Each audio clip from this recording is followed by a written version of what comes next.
pusing. Makin kaya makin Makin stres. kaya Ya? makin stres. Makin- Anda harus percaya dengan diri sendiri, jangan percaya sama saya. Kita lahir ini karma kita beda, tidak sama. Makanya beliau bersabda kepada saya, kamu hidup sekali ini, tolong perbaiki karma kamu selalu dan karmaku sekarang. Jalanilah kebutuhan kamu, jangan menjalani keinginan kamu. Yang paling yang rasakan perbuat yang paling salah itu perempuan. Itu tadi mau bikin kafe gitu rencana angguran nih dengan waktu jerone durung dados jero mangku niki artinya memang terbiasa dan mangku sekali gitu. Tidak ada orang sempurna, tidak ada orang suci, terkecuali rokok sempurna. Oke. Para semeton jangan takut yang punya dosa banyak segudang. Aduh raga bos yang pantas sing dua hari maturan sing ati melukat ati. Jangan seperti itu karena yang dibutuhkan adalah kejujuran.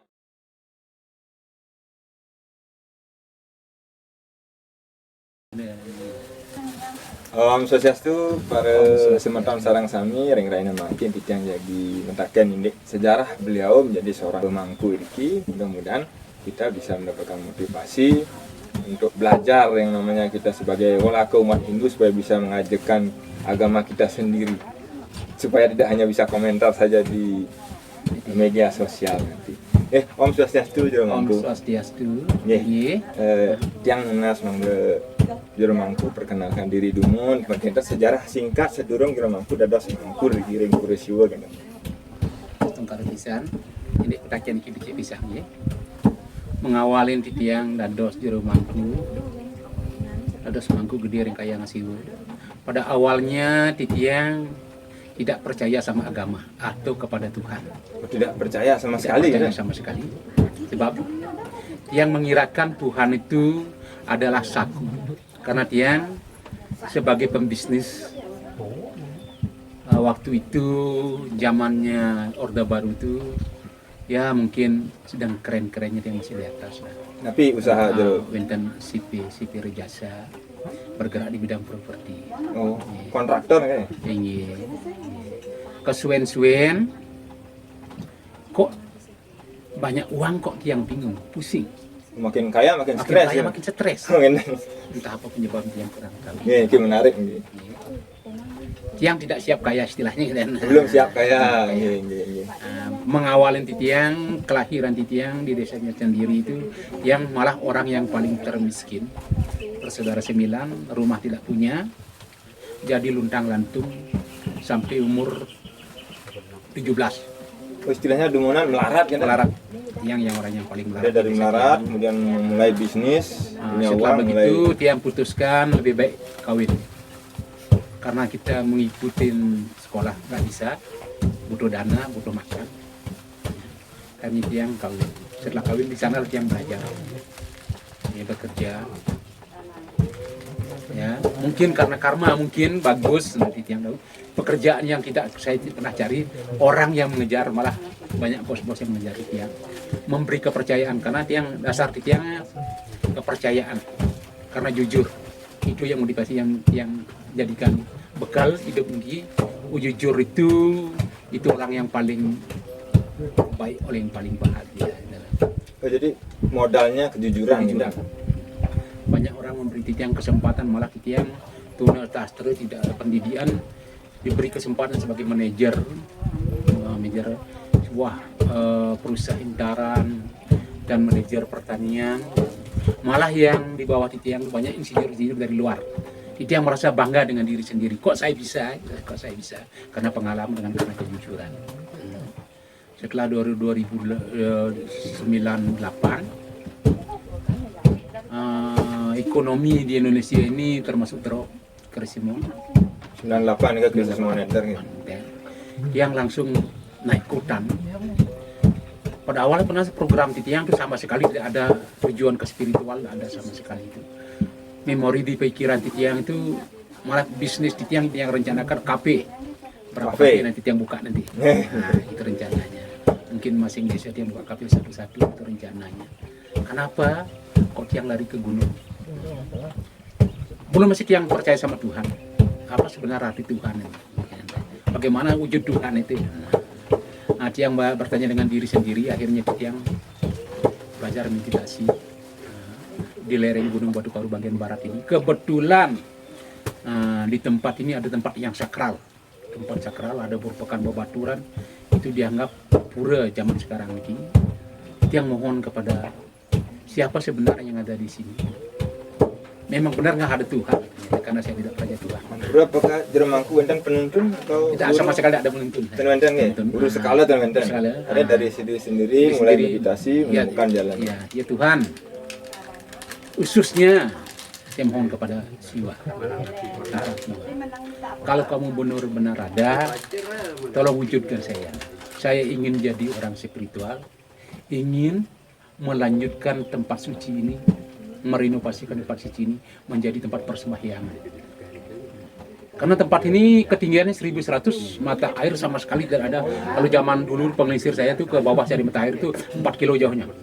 Tuhan Siwa, kalau memang kamu ada di sini, saya bikin begini, tolong saya minta air. Istilahnya tegas ini. Tegas ya. Malam itu saya mimpi. Pembuktian. Saya disuruh naik hutan, di hutan katanya ada mata air. Oh, kenapa saya kan tidak berani, seorang pengecut nggak berani naik hutan sendirian. Nah, akhirnya saya panggil tetangga-tetangga saya di bawah ini 10 orang, saya beli nasi 10 bungkus, saya ajak ke atas mencari mata air. Di dalam hutan, antara ini hutan luas begini, di mana kan saya bingung ini loh. Ya coba cari di mana selokan-selokan, saya cari di sana. Ternyata saya temukan mata air, airnya keluar dari batu langsung masuk lagi ke tanah. Oh, kita dah wujudkan. Langsung saya belikan pipa, bawa langsung ke pura di sini, alirkan ini. Setelah begitu, kok banyak orang datang tuh tanpa kita undang. Dan orangnya pun dari jauh, dari Jakarta, dari Kalimantan, dia minta percikan air suci. Saya bingung. Kok bisa tahu dia di mana? Nah, saya coba, karena saya masuk hutan air yang ada di hutan lindung, saya carikan izin di PU di provinsi itu. Karena saya masuk ke hutan itu supaya tidak salah. Ternyata datang PU-nya, akhir ini dites. Kok buktinya lebih murni daripada aqua. Air ini luar biasa, mineralnya luar biasa. Nah, lama kelamaan itu, kok banyak orang ke sini tuh minta percikan air suci. Nah, air suci. Punya saya gagas, saya mohon kepada beliau itu. Banyak orang minta keturunan, minta kesembuhan itu. Saya pun kaget karena saya tidak percaya loh. Banyak orang mendapatkan keturunan, kesembuhan itu. Saya kaget kok bisa gitu loh. Oh berarti benar, dikit demi dikit saya lebih percaya jadinya gitu. Lagi saya mohon dengan beliau, Tuhan Siwa, aku mau minta begini, apapun permintaan saya diwujudkan kepada beliau, bermacam-macam permintaan dengan segala permata apapun dan lain sebagainya.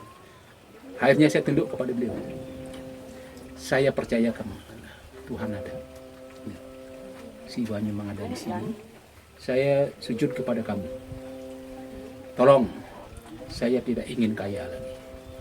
Saya tidak ingin sakti lagi. Bunuhlah kuntal ini, hiduplah kuntal ini saya ini. Supaya saya tidak memikirkan dunia ini.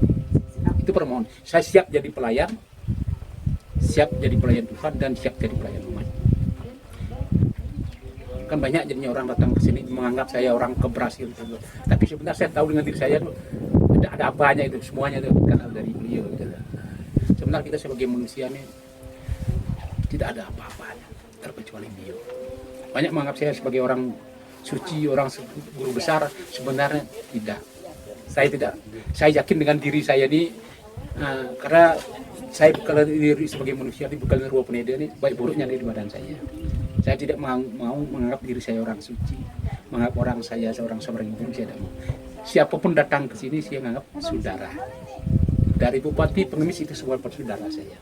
Saya tidak bisa membedakan manusia. Semua orang datang ini semua saudara saya. Apa bentuknya brahmana apapun itu, saya menganggap dia itu orang suci, orang disucikan. Luar biasa. Orang disucikan. Apalagi orang yang dirinya pejabat, saya bupati, saya anggap dia bukan dia orang biasa, adalah saudara saya. Di sudut pandang Jero Mangku adalah saudara. Saudara semua, saudara tidak ada. Saya pun akhirnya yang punya konsep, saya ingin hidup bahagia, saya bahagialah sesama dunia, baru saya bisa bahagia. Itu konsep saya. Nah, sekarang ini makanya saya, namanya saya manusia kan tetap saya tak lepas daripada ruang peneda. Saya tahu dengan diri saya. Makanya sering orang mau minta dengan saya tuntunan apapun lebih bingung. Anda harus percaya dengan diri sendiri, jangan percaya sama saya. Kita lahir ini karma kita beda, tidak sama. Satu pun karma manusia tidak sama, semua beda. Artinya kesulitan setiap orang berbeda-beda sesuai Berbeda. karma masing-masing. Saya bilang, karma masing-masing. Saya bilang, hidup ini adalah sebuah bermasalah. Semua manusia hidup ini akan tidak bisa lepas daripada masalah. Ini keyakinan saya. Ya, pasti. Karena pengalaman saya yang saya telah. Kaya miskin apa bentuknya, manusia itu dia memberi kesenangan tidak dibedakan. Hanya membedakan kacamata dunia ini. Oh senang jadi presiden, oh susah jadi pengemis, tidak. Sama kesenangan itu sama. Makanya beliau bersabda kepada saya, kamu hidup sekali ini, tolong perbaiki karma kamu salah dan karma kamu sekarang. Jalanilah kebutuhan kamu, jangan menjalani keinginan kamu. Baru kamu bisa mendapatkan kebahagiaan. Nah, gitu konsep dari beliau. Saya bukan berguru kepada manusia, saya berguru kepada alam. Itu mungkin alam itu kitab suci Hindu. Kemungkinan itu dari saya, itu bukan nah, maaf percaya saya kitab suci saya alam semesta, karena saya dapat di sini itu apapun saya dapat di sini, wahyu apapun saya dapatkan di sini. Iya, luar biasa Mangku. Terus mudah-mudahan ini bisa menjadi motivasi pada semua teman-teman para semeton. Ini adalah salah satu bukti yang awalnya juga merupakan manusia biasa. Makin ampuran nih yang ke inti permasalahan makin. Tadi yang tangkap satu kali Mbak yang namanya manusia biasa kan juga tangkap satu tadi mau bikin kafe gitu rencana. Ampuran nih dengan waktu jerone durung dados jero Mangku puniki artinya memang terbiasa dan Mangku sekali nih ke hiburan. Ini terus terang aja karena makanya tiang sudah dibilang tidak siap kaya gitu loh. Setelah kan yang diperbudak oleh uang itu permainan dia mendunia sekali dengan segala cara.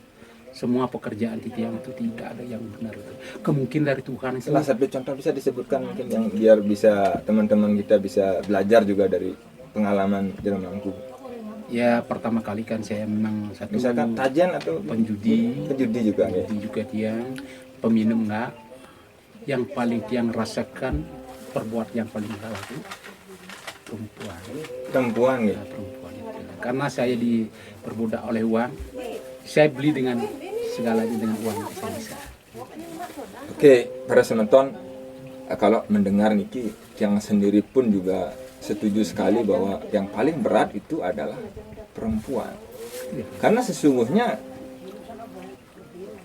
emosional birahi atau adrenalin kita muncul karena sebagai laki-laki normal pasti motivasi pertama adalah perempuan. Jadi makanya di sisi lain hal-hal negatif juga muncul dari yang memberikan kita motivasi. Jadi Ruo Binede tadi disebutkan juga di sana sebenarnya sumbernya satu. Nah sekarang yang dibutuhkan adalah kemampuan kita untuk membedakan atau mengontrol diri kita, di mana harusnya kita menggunakan motivasi itu untuk hal-hal positif dan di mana sebaiknya kita supaya tidak melewati batas. Nah seperti Jero Mangku tadi jelaskan bahwa beliau sanggup untuk membunuh semua keinginan-keinginan dan sanggup menjadi pelayan hidup bertarik. Luar biasa sekali. Ini patut kita cermati, kaji kembali, kita pikirkan lagi, kita renungkan lagi bahwa Jero Mangku sendiri pun memang menyebutkan itu adalah hal yang sangat berat. Itu hal yang sangat susah untuk dilewati. Tetapi kita jangan berkecil hati. Buktinya beliau bisa gitu. Mari kita sama-sama walaupun tidak bisa menjadi Jero Mangku seperti beliau, minimal kita mampu menjalankan aktivitas-aktivitas yang seharusnya kita jalankan sebagai umat Hindu. Walake seperti contoh misalkan sembahyang, kemudian Trisandya, Pancasembah itu juga harus dikuasai. Sementara kita ditanya, "Yo bisa apa?" Kita nggak bisa, astagfirullah kita nggak tahu. Kemudian kita menyalahkan aliran lain masuk, kita sewot dan sebagainya. Sepertinya ini kurang kurang bermanfaat bagi diri kita. Sebaiknya mungkin kita perdalam kemampuan diri. Itu mungkin aja sebaiknya. Perlu kita ke garis belakang. Kalau kita menuju ke situ orang spiritual, karena itu pengalaman saya semenjak saya terjun spiritual itu banyak cobaan, banyak ujian dari beliau, banyak penyakit. Tidak bisa lepas daripada itu. Tidak akan bisa lepas dari itu. Sebenarnya itu semua anugerah. Permasalahan apapun itu ujian dari beliau. Apalagi kita sakit. Pernah saya alami sakit sampai setengah mati, tapi saya mau ke dokter. Saya mohon kepada beliau dulu, karena kita sebagai pelayannya beliau, semua membersihkan badan itu atau penyakit dikeluarkan kepada beliau. Dikeluarkan kepada beliau. Itu sudah pasti. Makanya semenjak saya sebagai pemangku, sering saya memberikan ujangan kepada pemuda terutama umat sedharma. Anda kedatang ke pura ini tidak mungkin Anda harus mendapatkan materi, tidak mungkin Anda mendapatkan kesembuhan. Ada berapa kali pertanyaan, apa yang saya dapatkan di Bangku? Saya sebagai orang tua, saya belajar spiritual, saya datang ke pura. Yang jelas Anda kesadaran Anda ditingkatkan oleh Tuhan. Astungkare, tahu arti hidup, jati iri Anda dibangkitkan sesuai dengan pengalaman saya. Itu udah luar biasa bagi saya. Kalau terutama kalau masalah materi apapun, beliau udah bersabda kepada saya itu, materi apapun bentuknya, apapun kamu kejar akan kamu buang di dunia. Yang kamu bawa pulang karma misalnya, itu yang mengikut roh kamu nanti. Bertanggung jawab bukanlah pada Tuhan. Karma gitu. Ya, bukan hotel kamu, bukan mobil mewah kamu, bukan sanak keluarga kamu. Karma yang mengikut terjawab. Makanya saya takut saya harus kita berhati-hati sekali kita melangkah. Tapi tamanya kita manusia kan tetap bisa, kalau memang di ajal kita yang buruk akan tetap kena masalah, tak bisa lepas daripada itu. Yang penting kita kena masalah ajal yang buruk, karena dua pindah itu baik dan buruk tetap di dalam badan kita ini. Kalau di ajal yang buruk, astungkara mungkin dah. Cuma saya dikatakan gitu. Karena kekuatan diberi kepada beliau. Karma itu Tuhan pun tidak bisa merubah. Tuhan pun apalagi kita tetap akan kita lalui di dalam, karena sudah takdir dari beliau. Kalau memang kita tidak mendekat kepada beliau, jasa diajar kita susah, bingung jadinya. Pengalaman saya sakit setengah mati, tidak pernah saya susah astungkara. Karena saya tahu itu memang bekal saya lahir pasti akan sakit pasti. Itu astungkara. Saya tidak mau ke dokter apapun, saya tidak mau. Terserah kepada beliau. Jangan pun sakit sembuh, nyawa pun saya serahkan kepada beliau.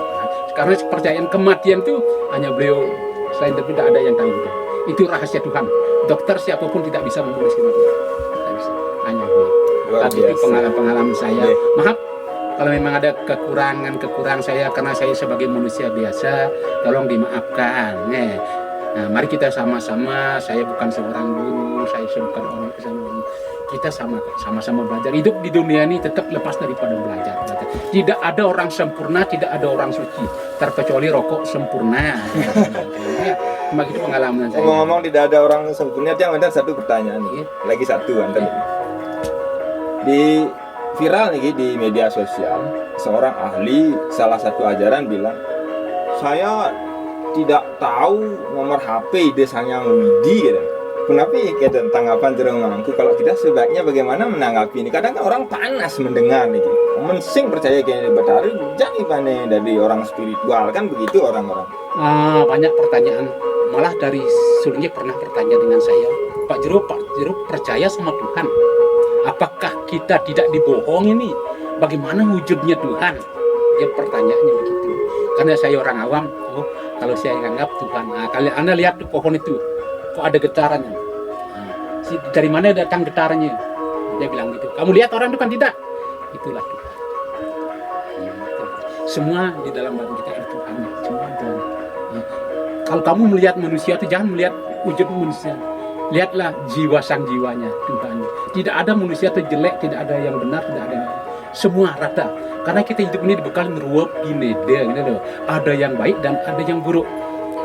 Jangan kita menganggap, pernah kita sharing di sini itu dengan beberapa pengusaha itu, karena dia melihat zaman dunia ini banyak koruptor, dia merajalela, dia marah, dia mau ingin terjun menjadi orang politik. Saya tanya, karena di dunia ini memang harus ada, kalau kamu diberi peran menjadi orang seperti itu, apakah kamu mau? Karena kamu marah, mau nggak kamu? Dia bilang tidak. Kenapa kamu tidak? Kenapa kamu marah kepada orang itu? Seharusnya bagaimana Jero Mangku? Kamu berterima kasih kepada orang itu. Syukur dia nggak mau ngambil peran, bukan kamu yang diberi. Kita sadarkan orang itu. Supaya dia mengaku dirinya, oh saya yang paling. Sebenarnya dia tidak sadar dengan arti hidup ini.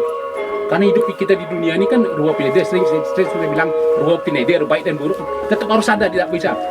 Baru ini berapa Kapolres dari kepolisian datang di sini, Jero Mangku. Tolong saya mohon bantuan, banyak pencuri bagaimana. Oh maaf, jangan libatkan Tuhan.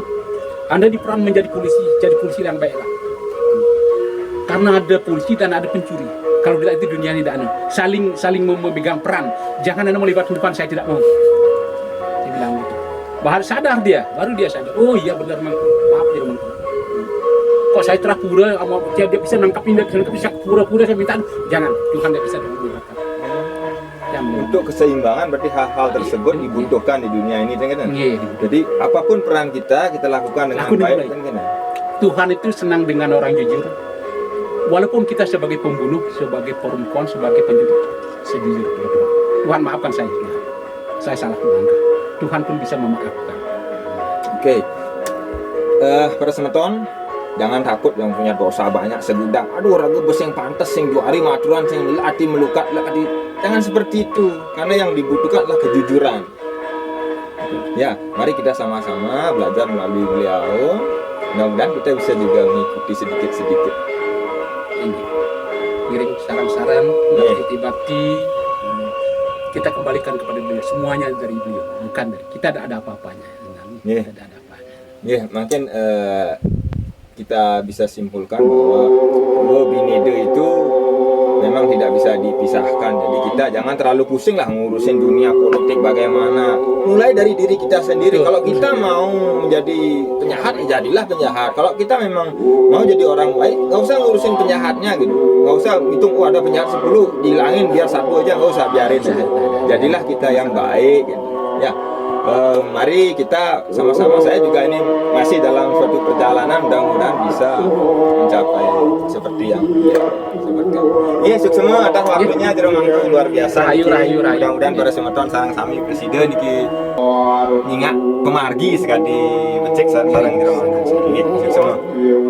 Om Santi.